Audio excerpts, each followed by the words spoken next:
When considering options for solving a problem or treating an issue or doing something new, we sometimes limit ourselves, and it goes back to childhood. So let's break that pattern, and I'll show you how in this episode of the VO Heroes podcast.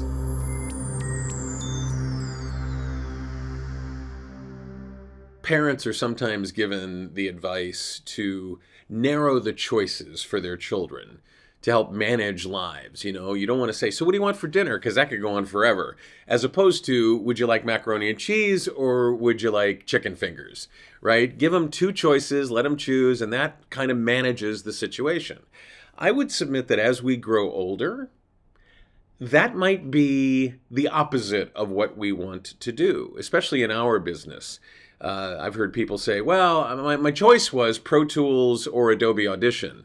And so I went with Pro Tools. And I'm like, well, maybe your choices weren't just Pro Tools and Adobe Audition or whatever, the choices were presented to you.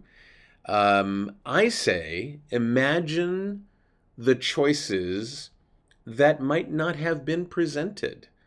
The moment I'm given a narrow group of choices or a limited group of choices, I think to myself, is that all there is? Is there anything else that might be available to me that I could do? For example, I used to use Pro Tools. I used Adobe Audition when it was called Cool Edit Pro, and I thought to myself, well, what about these other tools? What about this thing called Audacity? Maybe that works as well. Maybe it works better.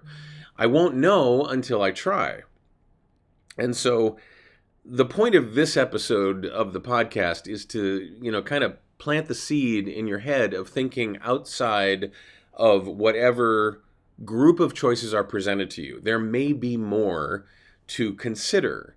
And so I would ask you to take a moment when you're trying to decide on your path and thinking, here are the two paths that somebody is presenting me. Is there a third path?